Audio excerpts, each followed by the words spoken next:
everybody. Today we're very excited to be at a very special place. We're at the Benjaimin E historical site in Greenwood, South Carolina. And I'd like to introduce you to Chris Thomas. Good morning, everyone. Again, as she said, my name is Chris Thomas and I'm the director here at the site. And the site is celebrating its 10th anniversary. We opened on April 26th of 2011. And so we are in our 10th year. And here on site we have the birth home of Dr. Mays. We also have the Burns Spring School, which is identical to the brick house school that Dr. Mays attended from age 6 until age 15. And then behind us is our, looks like an old barn, but it's actually an interpretive museum. And we will have an opportunity today for you to see the school and get an opportunity to see what Dr. Mays' childhood was like and how he experienced school as a young man.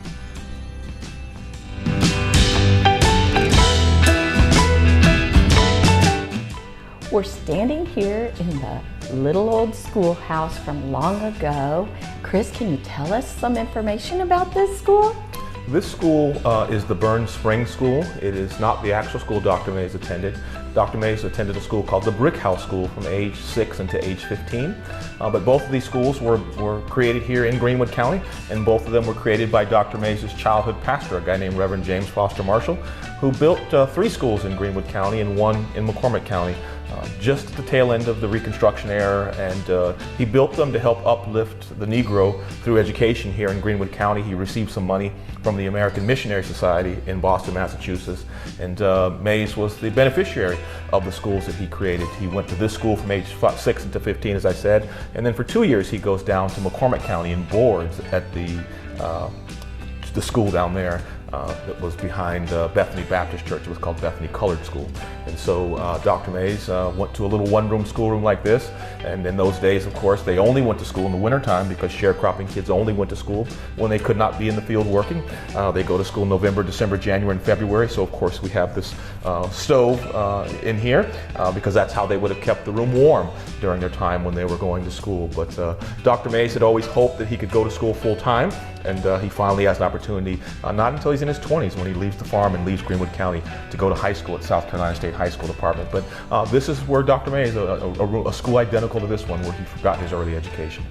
So many kids today don't have a vision of what it might have been like to go to school when their great-grandparents or great-great-grandparents were here. Yeah. You know, most students in Greenwood County and a lot of rural counties around the country attend schools like these until the 1950s, really, because people attended this school until 1952, as well as the Brick House School, and so this was kind of standard education for some kids in rural counties in South Carolina. Just amazing. It's wonderful to be here.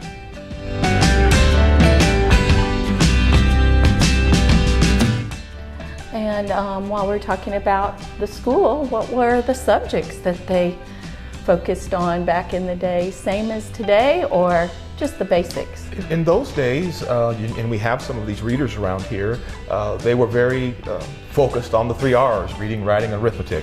And so those were sort of standard things that they would have learned in schools like these.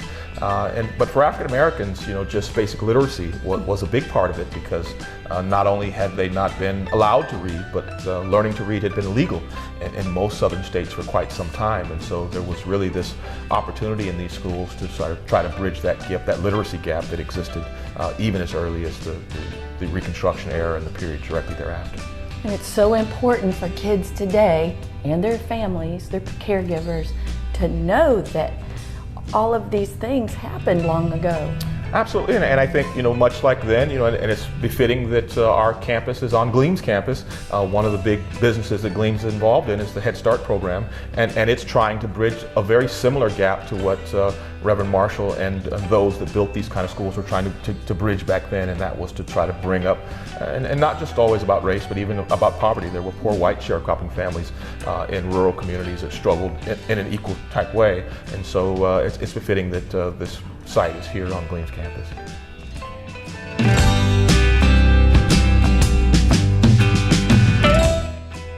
So many things were different back then. One thing I do know about the schools long ago is that children were in school with all age children. A lot of things going on in one classroom. And as you see the way this room is structured, typically ages went older to younger from left to right. It was an environment that allowed older kids to sort of learn how to be educators themselves, because they had a responsibility to help younger children that were in the classroom. And that required older children to have a sense of personal discipline of themselves. And of course, Dr. Mays became one of the greatest disciplinarians of our time. He really ruled Morehouse when he was there. He ruled it with an iron fist in many ways. Mays was very, very much about influencing young people to do the right kinds of things, to make the right kind of decisions, and to have a sense of personal discipline of their own. And Mays inspired young men to sort of be the masters of themselves. And I think that's very important that young people learn to do that today. Absolutely.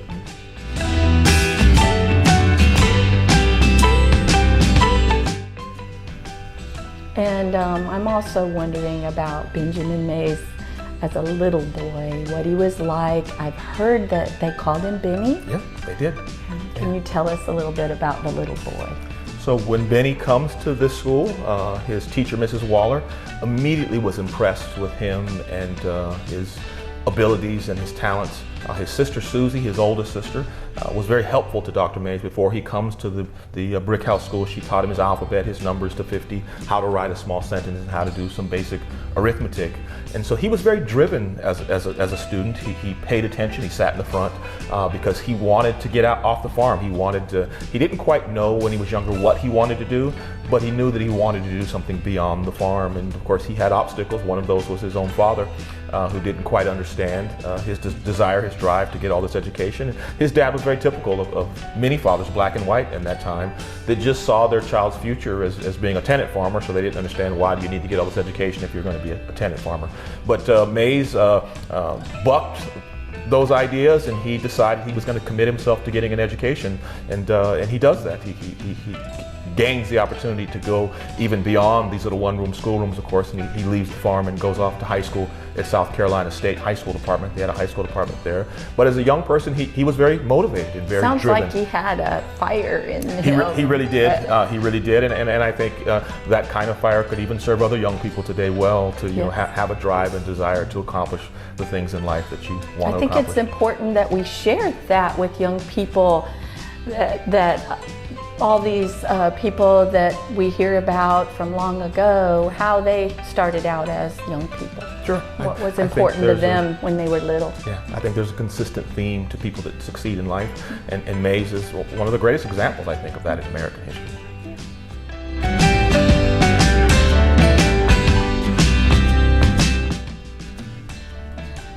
Well, Chris, this library is a little bit different than the libraries that I see in the schools today. Can you tell us a little bit about that? So in those days, particularly African-American schools had very limited resources, as did many sharecropping community African-American families. In fact, Mays says in his autobiography that because his parents were completely illiterate, they had no books in their home. He said, we just had one Bible and one dictionary. And the state of South Carolina at the time, was spending about $1 for on a Negro student for every $6 they were spending on a white student. And so there was a serious imbalance in resources. And so usually they may have, one or two, maybe three readers in a school like this. And so there were not a lot of resources. So young people today certainly have a lot more resources at their disposal to learn to read and to get an education and to acquire basic academic skills. But certainly these little small libraries like this and little one-room schoolrooms like these produce some very, very gifted and talented students and people that went on to accomplish great things, Dr. Mays being one of them. And we still work hard to make sure that students in Greenwood County have books in their home, because even today there are kids with no books. Yeah, it's important that we do that. It's very important.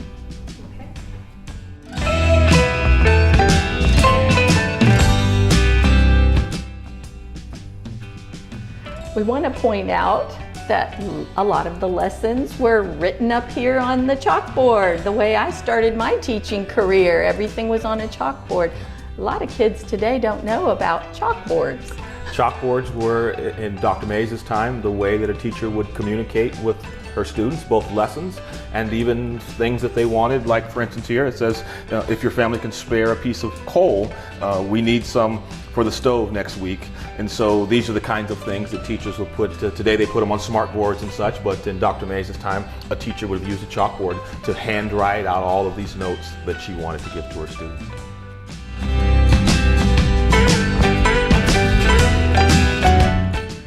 One of my favorite stories about the life of Dr. Benjaimin Elijah Mays is when Mays decides he wants to leave the farm and to go off to high school, he applies to the 2 high school departments in the state that were available to him. One was at Benedict College in Columbia, and the other one was at the State College had a high school department in Orangeburg, South Carolina State.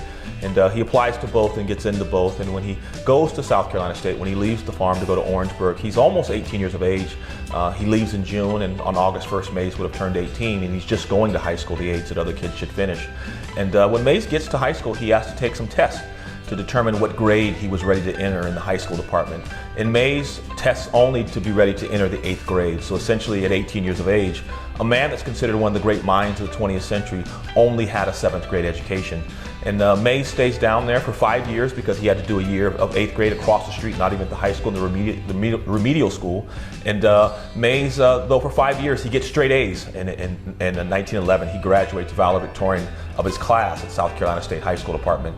And then Mays, of course, goes on to earn a bachelor's degree, a master's degree, and a PhD. And later becomes the long tenured president of Morehouse College and really shapes and motivates a generation of men. But I think it's important to understand that in spite of where you are in life for young people, and you may be behind a grade or two, sometimes it's not because of abilities, sometimes it's just because of circumstances. And if you use Mays as an example to have some stick-to-itness and stick to the process of education, you can go on to achieve things, even though at your young life, wherever you might be now, you may be behind. And Mays realized that he was behind, and he later on in his autobiography said he regretted those lost years of his life. He thought he could have done more had he been able to go to school full time, but he didn't give up. He stuck to it. So inspirational.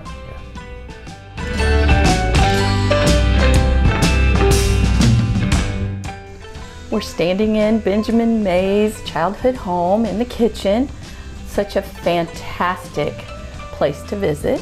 It's just hard to imagine how far a little boy like Benjaimin Mays went in his lifetime. Yeah, and it's extraordinary to understand how that journey impacted American history. Ambassador Andrew Young once said something profound. He said, if there had not been a Benjaimin Elijah Mays, there would not have been a Martin Luther King Jr. And I think that tells a lot about the journey that he traveled. It certainly does. We look forward to our story today about Martin Luther King.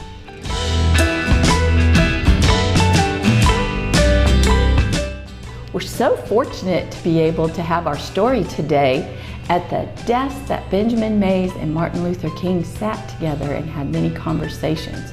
How special is that? The story is Martin's Big Words, The Life of Dr. Martin Luther King Jr. by Doreen Rappaport and illustrated by Brian Collier. Everywhere in Martin's hometown, he saw the signs, white only. His mother said these signs were in all the southern cities and towns in the United States. Every time Martin read the words, he felt bad until he remembered what his mother told him. You are as good as anyone. In church, Martin sang hymns. He read from the Bible. He listened to his father preach. These words made him feel good. When I grow up, I'm going to get big words too. Martin grew up. He became a minister like his father, and he used the big words he had heard as a child from his parents and from the Bible. Everyone can be great. He studied the teachings of Mahatma Gandhi. He learned how the Indian nation won freedom without even firing a gun. Martin said love when others said hate. Hate cannot drive out hate. Only love can do that.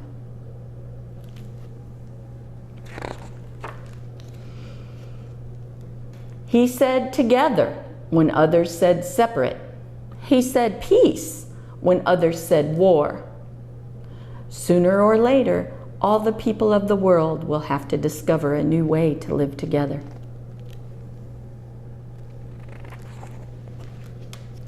In 1955, on a cold December day in Montgomery, Alabama, Rosa Parks was coming home from work. A white man told her to get up from her seat on the bus so he could sit. She said no and was arrested. Montgomery's black citizens learned of her arrest. It made them angry. They decided not to ride the buses until they could sit anywhere they wanted. For 381 days, they walked to work and school and church. They walked in rain and in cold and in blistering heat. Martin walked with them and talked with them and sang with them and prayed with them until the white city leaders had to agree they could sit anywhere they wanted. When the history books are written, someone will say, there lived black people who had the courage to stand up for their rights. In the next 10 years, black Americans all over the South protested for equal rights. Martin walked with them and talked with them and sang with them and prayed with them.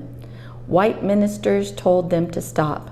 Mayors and governors and police chiefs and judges ordered them to stop, but they kept on marching. Wait! For years I have heard the word wait. We have waited more than 340 years for our rights. They were jailed, beaten, murdered, but they kept marching. Some black Americans wanted to fight back with their fists. Martin convinced them not to by reminding them of the power of love. Love is the key to the problems of the world. Many white Southerners hated and feared Martin's words. A few threatened to kill him and his family. His house was bombed. His brother's house was bombed, but he refused to stop. Remember, if I am stopped, this movement will not be stopped because God is with this movement. The marches continued. More and more Americans listened to Martin's words. He shared his dreams and filled them with hope. I have a dream that one day in Alabama, little black boys and black girls will join hands with little white boys and white girls as sisters and brothers. After 10 years of protests, the lawmakers in Washington voted to end segregation. The white-only signs in the South came down. Dr. Martin Luther King Jr. cared about all Americans. He cared about people all over the world, and people all over the world admired him. In 1964, he won a Nobel Peace Prize. He won it because he taught others to fight with words, not fists. Martin went wherever people needed help. In April of 1968, he went to Memphis, Tennessee. He went to help garbage collectors who were on strike. He walked with them and talked with them and sang with them and prayed with them. On his second day there, he was shot and he died. His big words are alive for us today. Freedom, peace, together, I have a dream, love. More important information in this book if you'd like to come visit us and check this book out. See us at the Greenwood County Library System. Thank you so much for your time and all of the knowledge that you have shared with us today, and I know you have even more. Yeah, well, thank you all for coming. We encourage teachers and school groups to come and experience the Benjaimin E. Mays Historic Preservation Site. We're open Monday through Friday from 9 a.m. to 2:30. However, we will schedule tours pretty much any time that you want us to be here. And so, bring them out. It's a wonderful opportunity to touch a valuable piece of American history and to experience one of the great Americans.